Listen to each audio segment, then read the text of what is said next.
right, Mr. Keith. I appreciate you being here and taking the time out of your busy schedule. You were telling me a little bit off camera. It's Yeah. maybe a rare quiet day in your house right now with all your kids out doing things. So I Yeah. got you at the perfect time. Perfect. We'll see if So my dog pays it. Stays asleep. yeah, that's right. So before we actually jump into what we're going to talk about, if you just want to kind of give people a short, kind of insight into your background a little bit, who you are, why you're here, and kind of maybe why you got into wanting to be an author and maybe help other authors in the industry as well, as I know the things that you do. So if you just want to share Yeah. that with the audience real quick, that'd be awesome.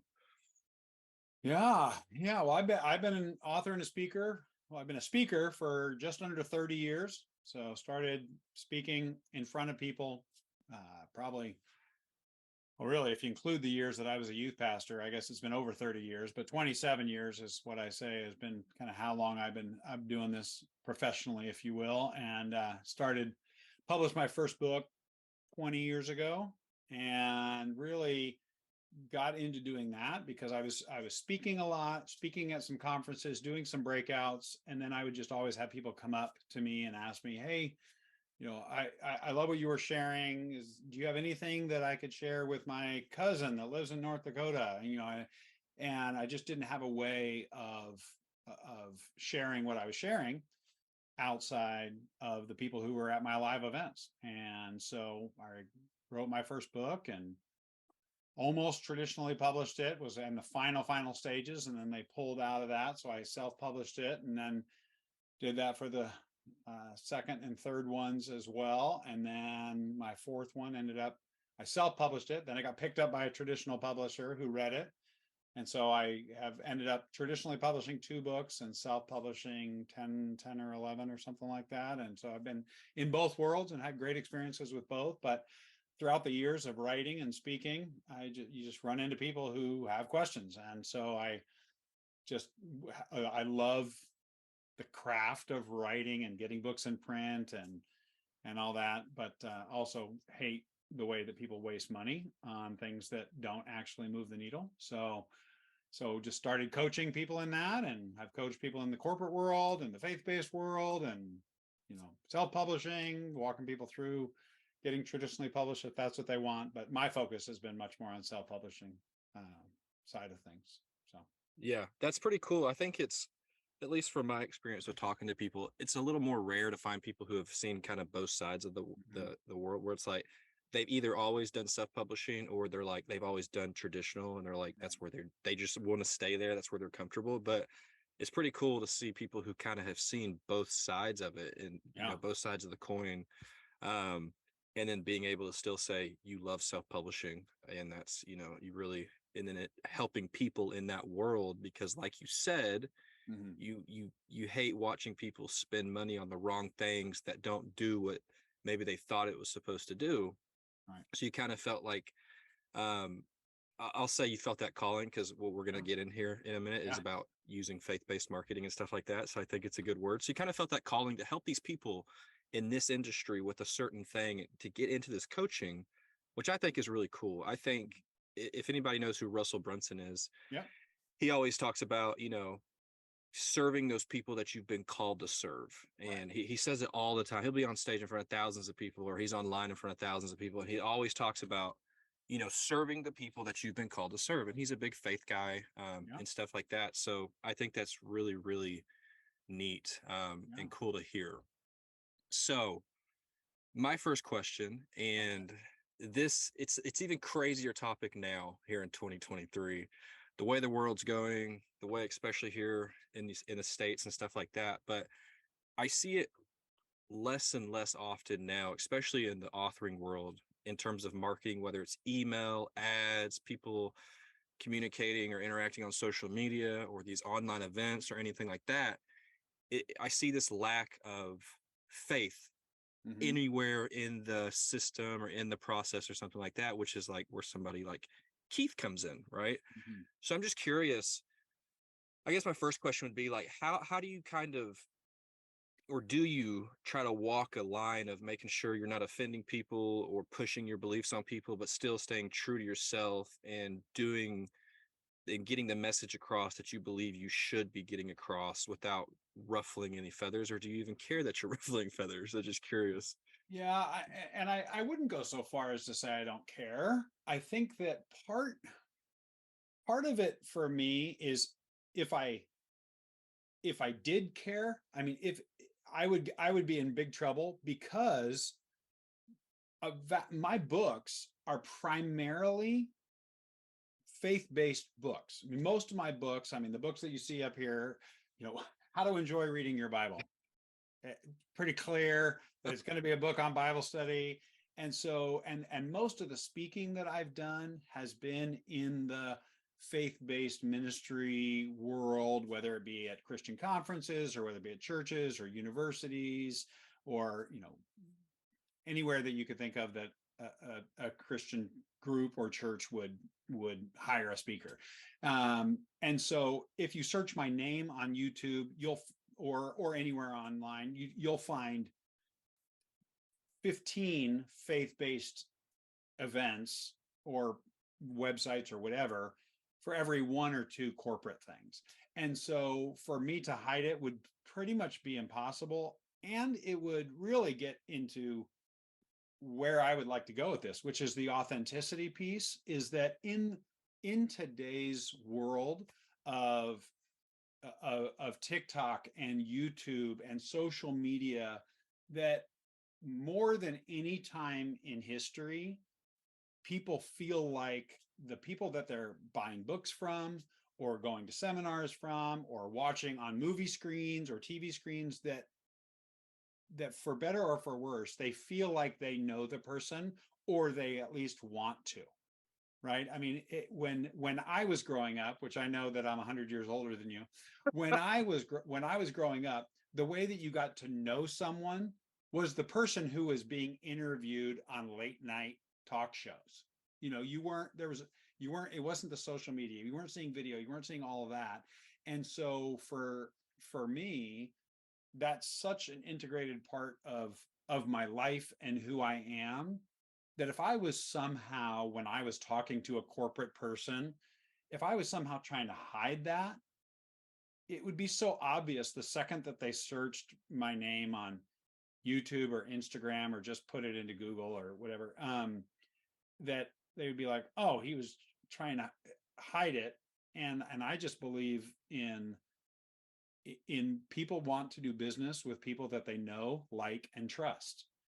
And so they want to know them. So I mean, I have corporate people. I mean, I live in the Seattle area. So a lot of my corporate clients work at either Microsoft or Google or Amazon. And so I'm in places where I'm not going in there and preaching. I'm there to typically, in that environment, either help somebody that is a corporate person who wants to take some of their content and put it into writing, or I'm helping coach them in the area of public speaking. So for me, a lot of what I am doing is in the online space is faith-based, because that's my content. And then when I'm coaching somebody or when I'm sending an email out or something like that, I will,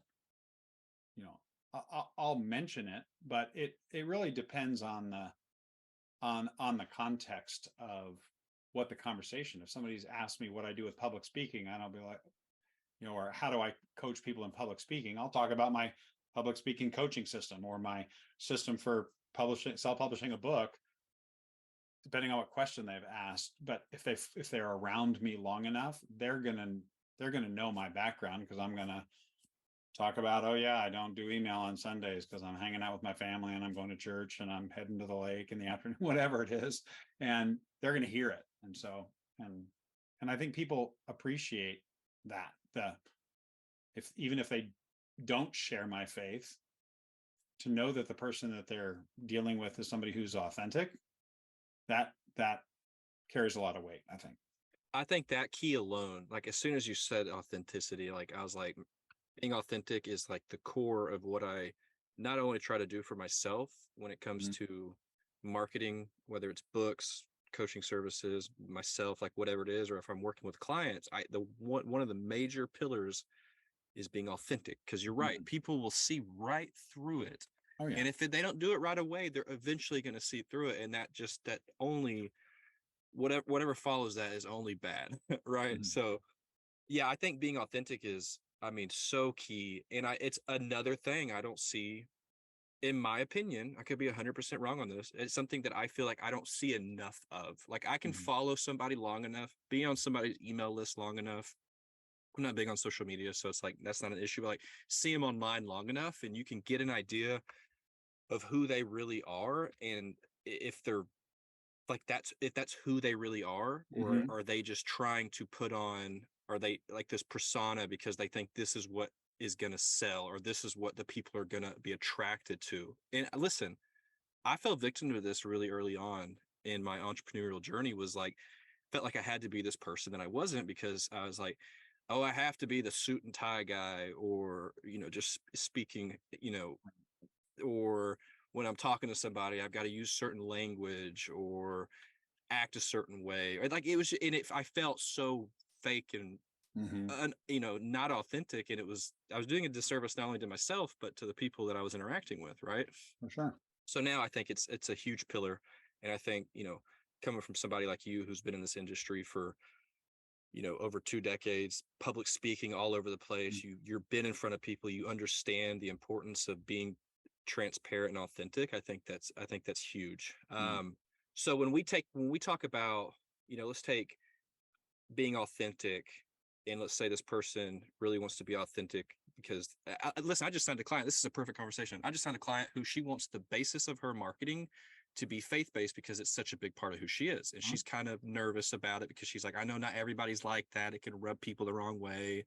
I don't want to throw it in people's faces. And she's an author. So it's like, how would somebody like you who has experience in this is right up your alley, what would be some good words of wisdom for people out there that are in a similar situation, to make sure you're doing it correctly? You still want to market your book and yourself correctly, but you want faith to be a huge part of that. Like, how do you do that right?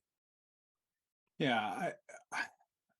I think that I'm going to share something that I first heard in a marketing only, had nothing to do with faith, but I think it spills over into that. And that is, I heard somebody once say the riches are in the niches, right? And whether it flows more if you say niche instead of niche, Yeah, even that's though right. no You're one right. really knows how to pronounce that word. Yeah. But that whole idea of the riches are in the niches. So thinking of that for a second, anybody who tries to serve everybody will end up serving nobody. And I think that sometimes, whether whether it's somebody who's people of faith, they just connect with people of faith, or you could take any other segment, like people who really serve women better than they serve men. They just connect with them, they speak the same language, whatever it is. I know a male business coach who has built his entire business. He has like 9 female clients for every one male client. And it's just the way that he connects with them, the way that he teaches them. So it's, whether it's faith, whether it's gender, whether it's age, there are just, to know who you serve, to know who your what I call your Pam. You need to know Pam, and that's your perfect audience member. In the writing world, that would be your ideal reader. That whether it's speaking or whether it's writing, if you are writing a book for one person, it will be read by way more people than if you write a book for everybody. A book that's written for everybody will be read by nobody. And I think what I would tell your client, I mean, if I was coaching you on how to coach her, I would say she needs to figure out who her ideal client is and serve them as if they were her only client. And then and that will lead to her speaking from a place of authenticity. She will speak more naturally, she will coach better, she will have more passion, because it's coming from a place of who she is, which is just going to attract more people that fall into that Pam person. And so I that to me, for her not to share that when she says it's a huge part of her, she might get a couple clients that are varied, but she won't serve them the same way because she'll be trying to couch her words and she'll be really careful. And I just think we need to become significantly more okay with the no. I mean, for me to serve the people, as you mentioned, that you've been called to serve, for you to serve the people that you've been called to serve as well as you possibly can, you you need to also make it crystal clear who you don't serve. And I'm not saying you're articulating who you don't serve. I'm saying you're making yourself so evident with who you are, and you're living and serving and working and writing and speaking so authentically that the person who won't connect with you knows it before they sign a contract with you. Because in today's day and age, with online reviews and social media and all those kinds of things, the last thing that I want is for a client to sign with me because I've somehow hidden my faith, and then something to come out in conversation that makes them feel like they've been tricked or something like that, or somehow I have to constantly be watching my words or something like that, that you're not going to be able to serve well. And having somebody that really isn't your audience sign a contract with you, that you then have to either live without authenticity and just skirt around issues and all that kind of, I don't know, it's just it doesn't serve them well, it doesn't serve you well, it doesn't lead to them becoming a champion of you to other people. I mean, I would imagine that, that the gal that you just signed a contract with, I'm guessing that someone told her about you. I'm guessing that she didn't just Google how authors can build email lists and all of a sudden your name showed up on Google and she said, "Can I give you $5,000?" I mean, I'm guessing that wasn't your story. No, well, you're You right. probably She actually, told her about it, whatever, and it's like, oh yeah, and he's got a lot of passion, and this is his systems, whatever it is. And so I think too often people try, and I understand the fear of when you've got no money coming in, you want to say yes to everything, and you may have to say yes to some things that aren't ideal, but you need to find them because you're searching for what is ideal. And or you may need to take a little bit less or whatever. I mean, there are certainly things you have to do when you're first starting out, but casting a net that serves everybody, I believe, will lead to clients that aren't your ideal client, which is going to be a pain. So yeah, I agree because it's like the same, if you're writing a book and like you said this, you're like, who's your ideal reader? If you write a book for everyone, you're writing a book for no one, but you focus on one person, like your customer avatar, your reader avatar, like whatever it is, your focus is to serve one person, and for just sure, the byproduct of that is you serve a group of people that one person represents, because they're not really representing one person, they're representing a group of people, but you're focusing on that one person because it's easier. I don't know why, it just is. Right. um totally. so like if you're writing a book, you're writing a thriller or you're writing romance or like whatever it is, like you already have an idea of who your ideal reader is, Mm-hmm. that because that's pretty easy. So you wouldn't be going out, like I write fast-paced thrillers. I'm not looking in romance groups or romance promotions or going to look for people who have sci-fi. Like I don't need those people on my list. Like maybe they read thrillers too, but like I'm looking for people who pick up James Patterson books, Tom Clancy books, Mark Dawson, like those kind of people I want on my list. And then it's my job to connect with them, be authentic, transparent, get them to know, like, and trust me. And that's where things kind of continue on and can go to the next level. For sure. Yeah. So I For agree sure. with that completely. So I've got a two-part question here. Okay. So the first part is, in a world where it seems to be a social media platform is coming out every other month, Right. like TikTok, Facebook's been around, Instagram, people use Pinterest. I mean, all these Twitter, like I'm not a big social media guy, so YouTube's a big one too. I actually do like YouTube probably the most. Mhm. um, how would you, in terms of, you know, the person wants to be able to market themselves and sell more books and be in front of the right people, but social media is notorious for shutting people down for going against community guidelines or saying the wrong thing, or, you know, and with no warning. So, you know, do you have any kind of experience with this, or maybe tips or strategies if somebody's still wanting to be authentic in their faith with going out there and getting the right people, the right readers, whatever it is, and kind of doing their best to avoid being shut down or censored or anything like that? Or should they just avoid social media altogether? Like, what are your thoughts on that? Yeah. Well,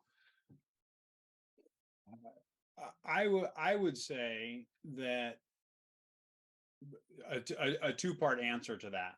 One is to know where you should be on social media. You need to know who that ideal reader is, because you need to be on the social media that your ideal reader is on.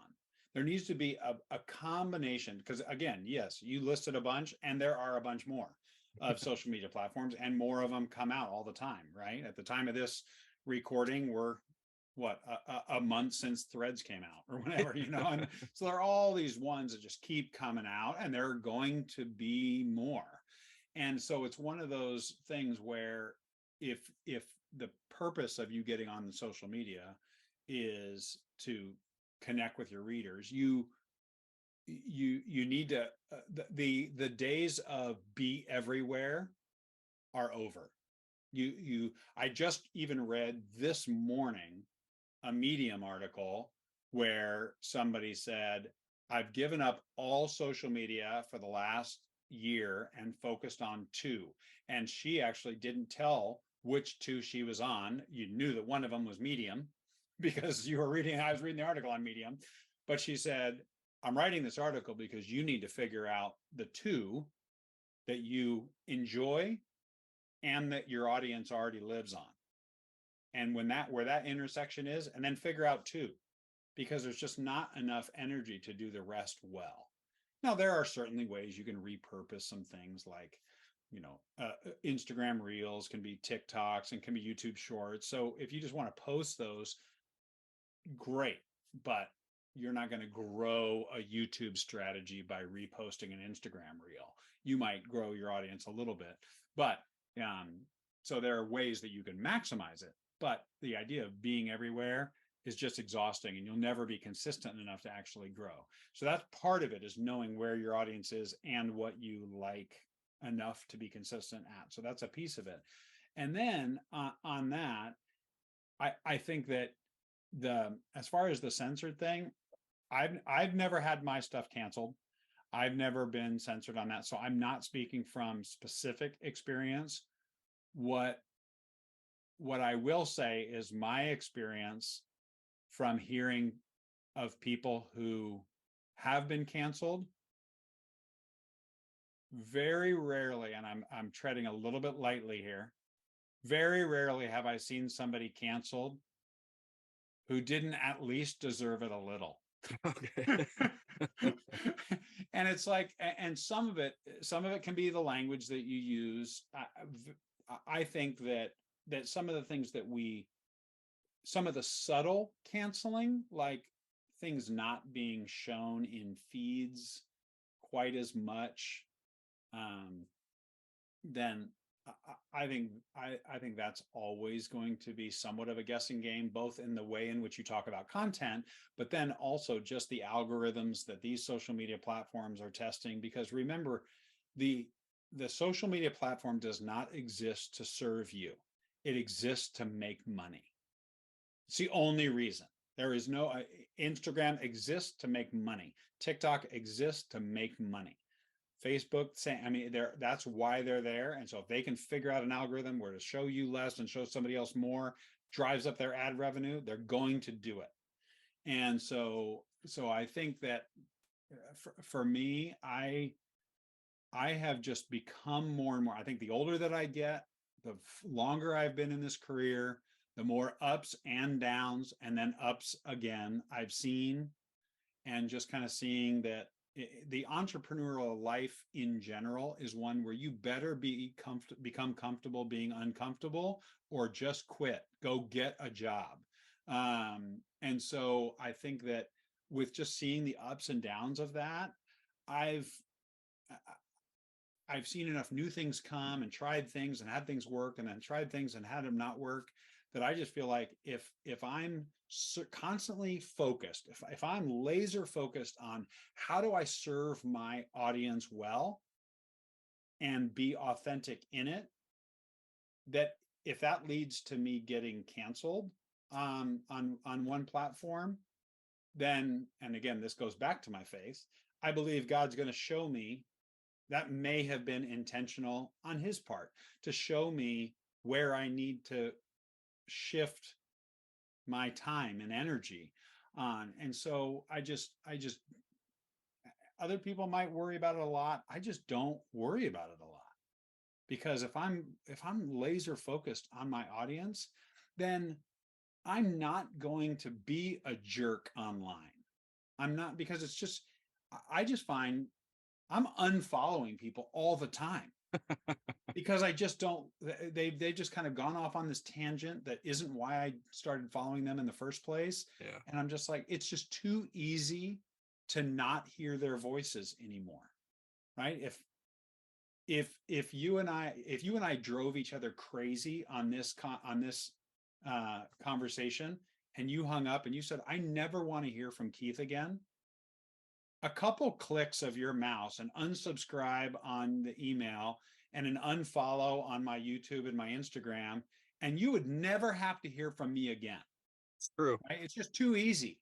And I'm more focused on how do I make sure that the people that are on my email list, that are watching my YouTube videos, that are following me on Instagram, how do I make sure that those people are being served well? And if someday Instagram decides that my content isn't going to be something they share anymore, then I'm going to serve the email and the YouTube people, and maybe I'll move over to Twitter or Threads or whatever. I don't know what's going to be new by the time that happens. So I personally feel like if you're serving your audience instead of trying to just make a name for yourself by being a jerk, that is a concern that doesn't need to be as big a concern as most faith-based people think it needs to be. So Yeah. I may differ from a lot of people on that one, quite honestly. No, brother, I'm right there with you. I really am. So, I got a couple of points based on the things you're saying, and my brain starts firing. So yeah, I've had that experience with people where when I was first getting started and I was interviewing people and connecting with people in my space, it was like the people I thought I needed to be connected with, and it became clear very quickly I was connected to the wrong people. Mhm. And it was just evident, like you just looking at yourself in the mirror, and you just wake up, you're like, and it's easy as you said. I'm like, all right, get rid of any kind of communication I've ever had with you, so I never see you on my screen again, because I know for a fact I don't need to be associated with you. It was Right. either the way the conversation went, the way you treated me, something that happened behind my, like, whatever it was. I obviously won't get into specifics, but it's as easy as focus on the people that are in your life that Yeah. should be there, and just forget about the rest. And then another thing, I heard this on a podcast, and I've heard this before, but like when I just heard it again a few weeks ago when I was working out, it was one of those things that really clicked. But it's the serenity prayer, or whatever they call it. Mhm. It's, God, grant me the serenity to accept the things I cannot change, the courage to change the things I can, and the wisdom to know the difference. Right. So it's Yeah. like, if we're talking faith, and if you're a man or woman of faith, it's like you put your full trust and your full belief in God, that he's going to take care of the things that no matter how much you stress, much sleep you lose, no matter how much you work, like there are certain things that you cannot control no matter how bad you want. Then God gives you things you can control: your effort, the amount Mhm. of work you do put in on something, just how you treat people, the relationships you have in your life. And then to be able to know the difference of those two, I think is the key, because then, like you said, you're like, I just don't worry about it. So there goes all that extra stress that you could be adding to yourself that's not Right. necessary and won't change anything, at least for the positive. And then you focus on the things that you already have, that you know are working, the people in your life that you want there, that are supposed to be there, and it probably just makes things 10 times easier. Well, um so right. yeah, I think those points you made are awesome. Yeah. So yeah, we get we get so caught up in the results that it deters us from the process. And I think that is a huge mistake. And it is a fine line. There is just as much art as there is science in it, because there is truth to what gets measured gets focused on, and what gets focused on gets improved. And so there is value in looking at analytics, and value in looking at what's working and what's not working.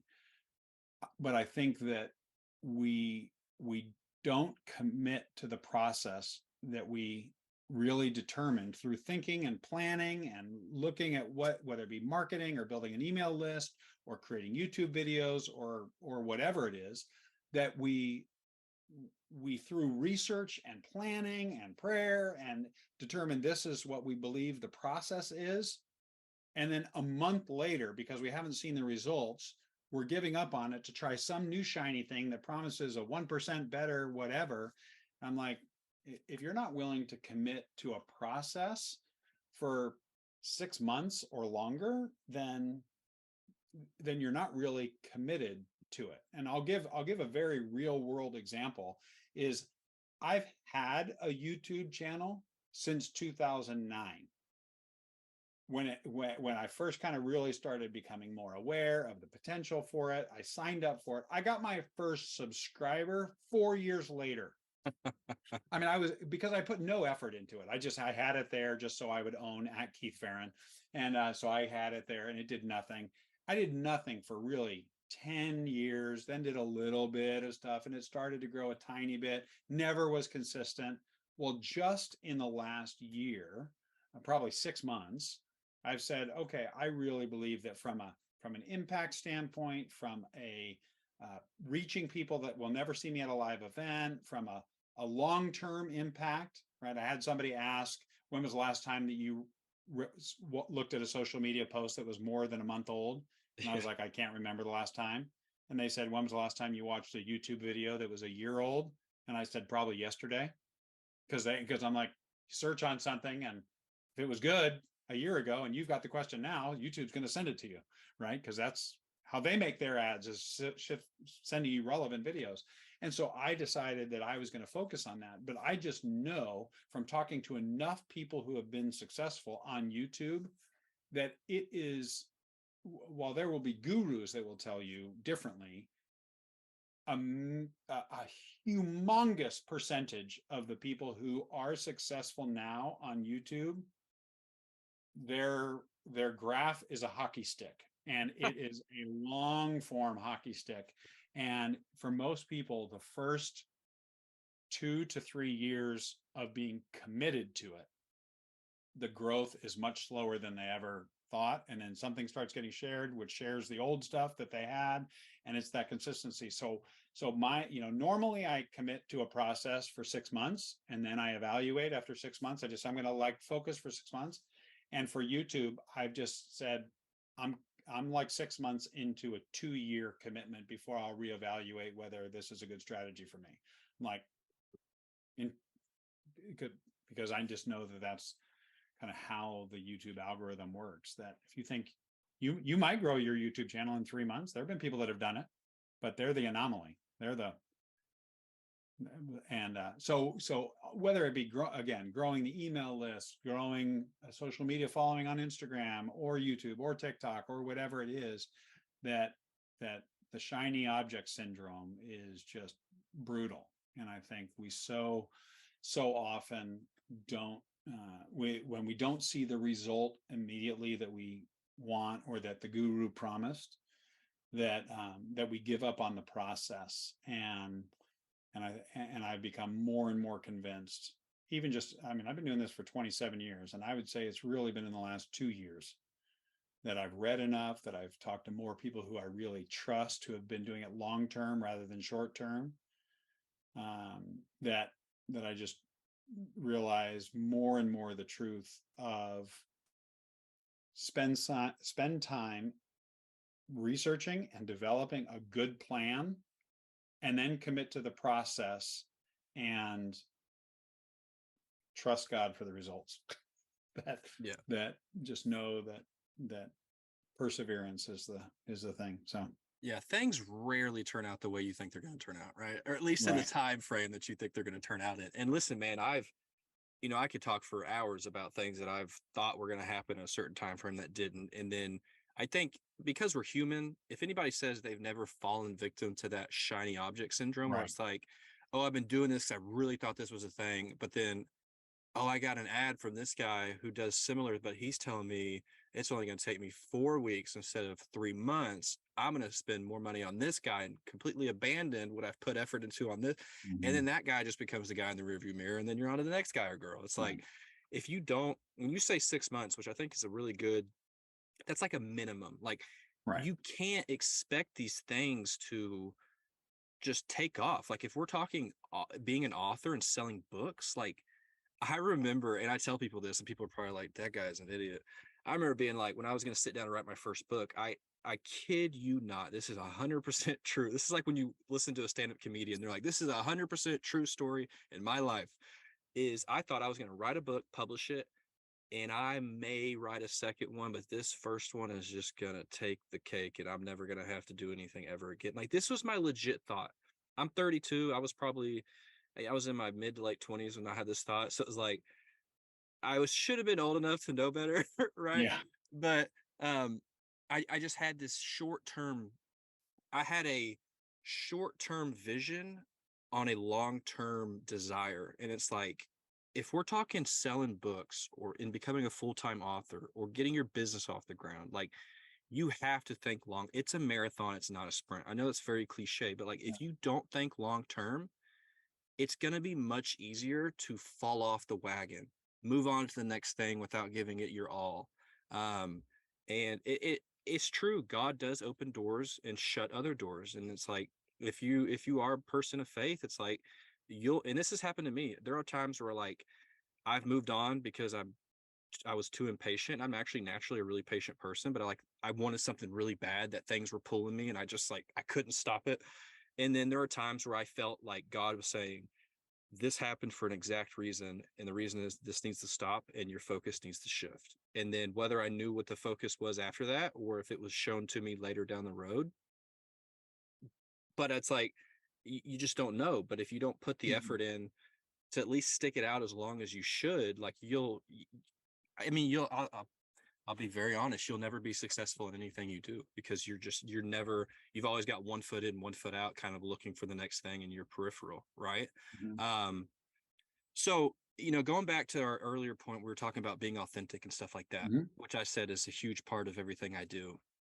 You know, I'm also big on email marketing. I don't do social media that big. If I ever Mhm. jump into it, I think YouTube will be my first venture because I think that's where people, in my opinion, because for me, it's where I find the most value. Like, For sure. if I wanted to learn how to study the Bible and actually understand what I'm reading, like, I'd rather go watch one of your videos Mhm. than have to go scroll through 30 of your Facebook posts or Instagram posts or something like that. Because that one, hearing you talk on camera and be like, there's that no like and For trust sure. factor quicker, in my opinion, right? So like, how quickly, let's talk email marketing for a second. How quickly, when somebody gets into your world and on your list, and let's say you want to make sure people in your world are not only the right people, but they know who you are very quickly, especially if faith is a huge part of that, like, Mhm. how soon should that person understand that in those emails, whether it's 2 or 3 or 5 emails when they're first getting into your world? Like, how quickly should you show that? That's a good question, and I'll give you the best answer that I can, and also admit up front, in an attempt to be authentic, that I'm I might not be the best person to answer that, because most people who come into my world are coming into it from a faith-based spot, right? I mean, if you go to my YouTube channel, if you search at Keith Ferrin on YouTube, you're going to come to a deal and you're going to realize that all my videos have your Bible coach on there. You know, it's so it for me, it's really rare that people don't know it in the first email. Now, having said that, when people when I do coach somebody at Microsoft and they maybe saw me speak at a church and so they hired me, but then the person who works on their team who hires me down the road, they only know me as the public speaking coach or the messaging coach. and and I would say that in if somebody's coming into my world, not through some sort of faith-based channel, that it's usually within the first kind of 3 to 5 um, conversations that and what I try to do is I try not to teach them something about that or to make a statement, but I try to just say something in passing that somebody who wasn't a person of faith wouldn't say. Like, for example, if I'm meeting with a client at Microsoft on a Monday and they say, hey, how was your weekend? I said, oh, it was great. On Saturday we spent the day water skiing and everything. On Sunday after church we hung out with the family. Well, if some first of all, if somebody is offended by me saying after church I did blah blah blah, then they're not then automatically they're not my ideal client, because I know they're not going to connect with me long time if they're like, yeah, um I, I don't want to be around somebody of faith. I'm a hardcore atheist and you just make me uncomfortable.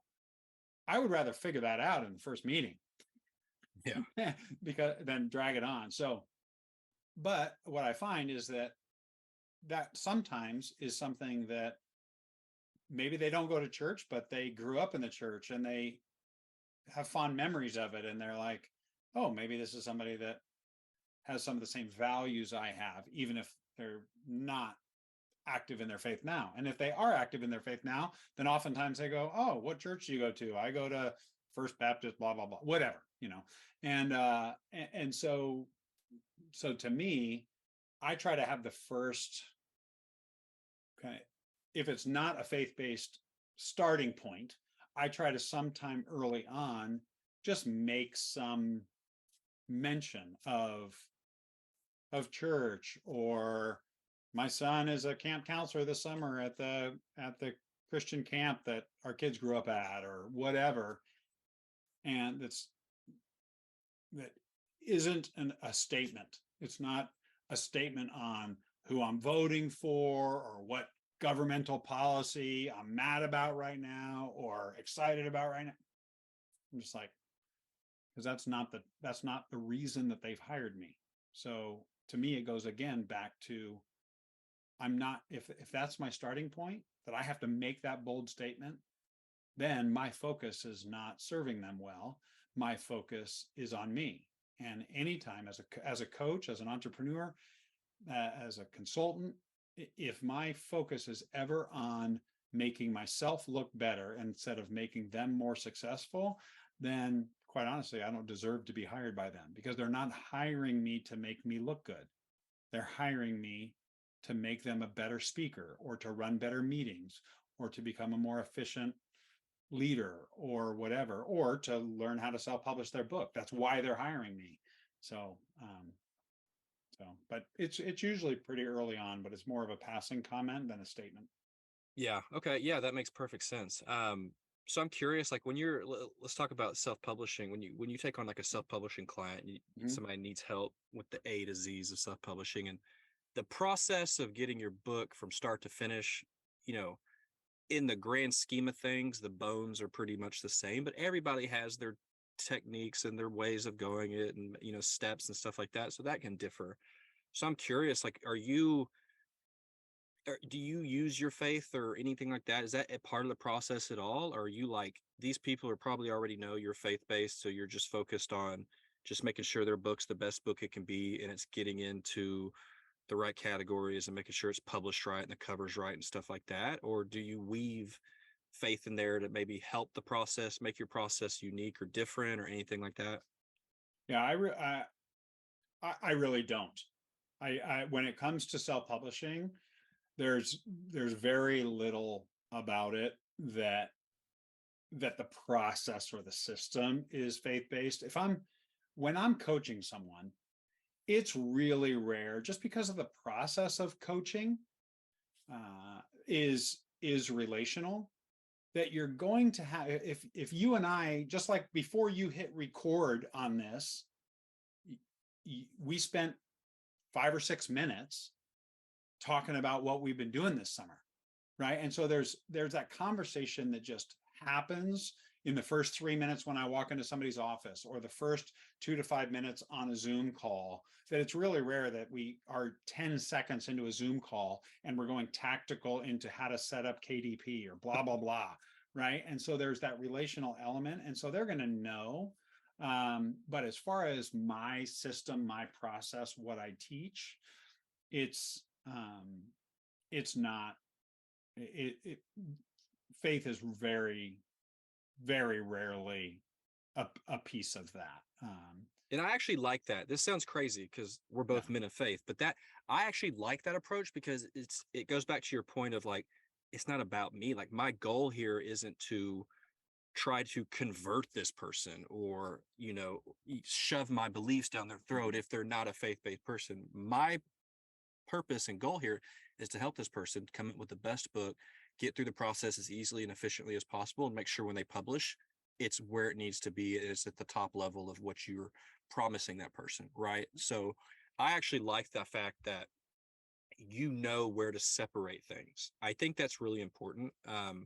Not even not let's not even talking about faith. Like people have different beliefs, politics, all this other garbage out there. Like people are very inclined to want to inject themselves into processes where it doesn't need to be done. So it's very refreshing, hearing somebody like you who's been doing it for 27 years and you've helped across a scope of industries and different things and stuff like that, where it's like, your role and what needs to be done and what needs to be included and what doesn't, regardless of what you believe, if it's faith or if it's anything else.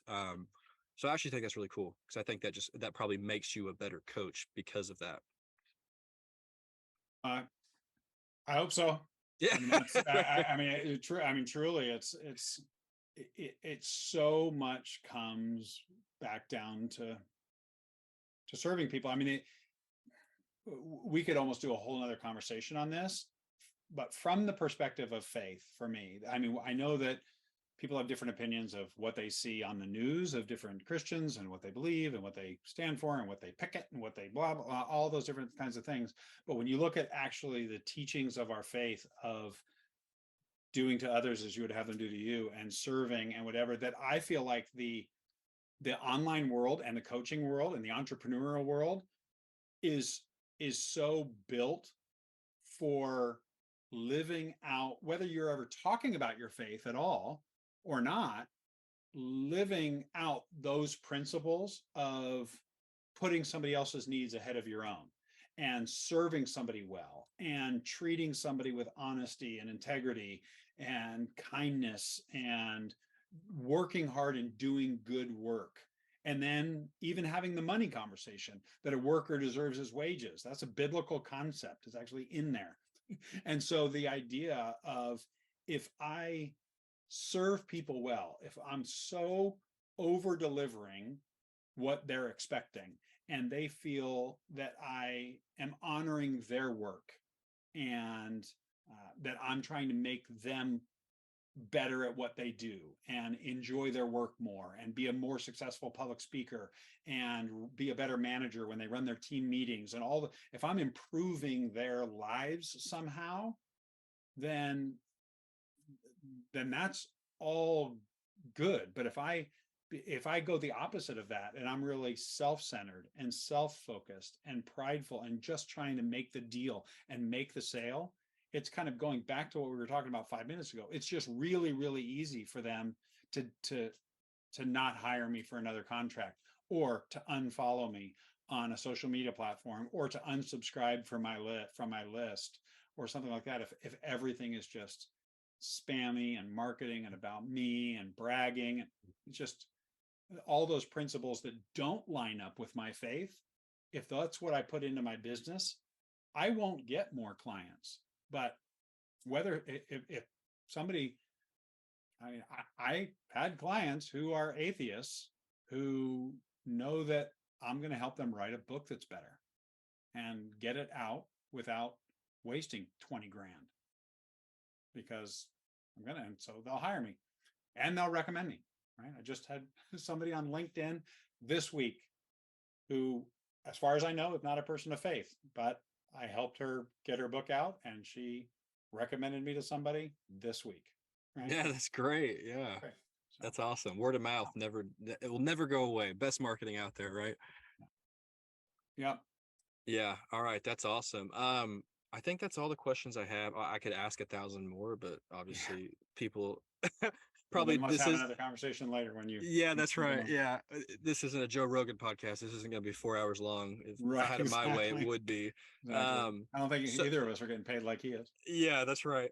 So, before we hop off here, is there any kind of last I didn't even mean to say this, words of wisdom, Right. or, things that, maybe a point you want to reiterate, or something we didn't talk about that you think would be really important for an audience of, wanting to market themselves correctly, authentically, sell more books, maybe publish may just get out there and have a career as an author. Any of that, any last points like that before we hop off here? Yeah. I think so much of what I've been focused on this year, I always choose kind of a word for the year, and I've had different years where it's been simplicity or something like that, or perseverance. My word for the year in 2023 is mindset, and I've really been looking at a lot about that. And so, going back a bit to that conversation about setting a goal and identifying a process, but then being committed to the process without being married to the result and then ditching it quicker. There's a concept that you may have heard about. There's a book called The Gap in the Gain. Have you heard of The Gap in the Gain? I haven't actually, no. So it's co-authored by Dan Sullivan, who's an entrepreneurial coach, one of the best in the world. That I do know. And yeah, Dan Sullivan and Dr. Benjamin Hardy, who's a huge guy on mindset. And they co-wrote this book. And the idea is, when you are measuring anything, when you've set your goals and you've laid out your processes and all that, that measuring the gain takes intentionality, but actually scientifically leads to better results and more consistently achieving your goal and making progress faster. All of these tangible things that we want, we were naturally drawn to measure the gain, how far we still have to go, how much it's taken longer than I wanted it to, whatever. And when we actually measure the gain, how far we are from where we started, that that that to me has been a concept that, as I've just really only been employing that for the last 3 to 5 months, just been blown away at how different it makes my attitude in the day, how much it's impacted even the growth of things like my YouTube channel and all that kind of stuff. It's just been something that is really a game changer, that helps me, because I was saying it's a fine line between you want to be data driven, you want to look at the analytics, you want to make good information based decisions, but also being married to the process. Sometimes that is a fine line and tightrope to walk. And I feel like the best way to walk it is to be married to the process. And when you are looking at the analytics, look at the gains that you've made, and let your mindset be focused on those gains, as opposed to how far I still have to go. My goal was 100,000 people on my email list, and I only have 3,000 right now. And yeah, but when you made that goal, you were at zero. You've grown. There are 3,000 people real live people who weren't in your world, who are now. Let that push you to the next 1,000 and the next 6,000 and the next, and you'll get there a lot faster than if you go, oh my goodness, I can't believe I still have 97,000 emails to get.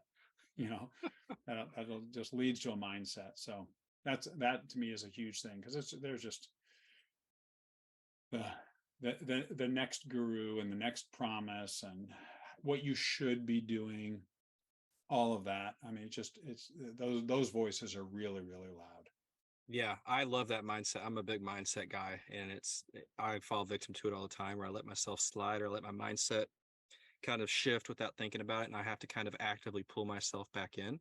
Faith Mm-hmm. for us has a lot to do with that. I believe it Yeah. probably does for you as well. But I remember, this will be the last thing I say, and then we'll let people know where they can go find you. Is I heard a speech one time by Kobe Bryant, the late great Kobe Bryant, one of the greatest players to ever play. And even though maybe he didn't get the recognition he deserved, and people are always talking about LeBron and MJ and stuff like that, but he said, somebody who's won world championships, MVPs, been at the top of the game at the highest level of his sport, and he even talks about, he's like, it's not about the rings, it's not about the trophies, it's not about the scoring titles. He said it's all about the journey. He says, the reason I'm in the gym at 3 a.m. or after a game, people are going home and I'm shooting free throws at 1 a.m. in the morning, or 11 o'clock at night, is like, because I still have this focus on the process and the journey because of the goal I want to get to. It's almost like his goal was never attainable, and he did that on purpose because he needed something that was driving him through the process, so he would continually stay in it and work hard the way that he did. And I think that's a rare mindset to have in any industry or any part of life. But it's when you do those things and you make those conscious efforts and decisions that you can kind of separate yourself from the other 99%, right? Everybody talks about the one percenters, and stuff like that. So I think mindset, I think that's everything. So I think that's a great point. Huge. Yeah, huge. Yeah. So where can people go check you out? Where do you think the best place for them to go find more out about you, whether it's your services, your books, your just anything you talk about? Where can we go check you out? Well, if people are interested in any of, again, kind of the faith-based stuff, which is what I teach on Bible study and everything, that's just my website is just my name, keithferrin.com, and pretty much anywhere that you would think of. I'm most active on YouTube and some on Instagram. At Keith Ferrin is where I would be. So I'm on the other ones. I'm just not active on most of them. My focus is on YouTube and then on my own website. And then my corporate entity, if you will, is called Simply Communicate, and the website is isimplycommunicate.com. And that's where, like, the communication coaching and messaging coaching and public speaking training and that kind of stuff is. You can contact me at that. So Awesome. isimplycommunicate.com. And obviously you've got stuff on Amazon books and stuff like that. Oh yeah. If somebody wants a book, if you just search on Keith Ferrin, on not a whole lot of Ferrins out there. So okay. And we'll have all these links at the bottom of the page. So I urge people to go check you out. Go give him a follow or subscribe on YouTube. I've already done it after the first time me and him talked. Mm-hmm. So all that will be below this video, so you can go check that out. Keith, I do appreciate you taking the time, and sure. Hopefully when we get off here, your house is still quiet. Maybe you can go enjoy some quiet time to yourself before the chaos comes back in the front door. Right. And yeah, man, that was great. I really appreciate your time, and I had a lot of fun. My pleasure. Thanks for having me on. All right. We'll see everybody in the next one. Thank you so much.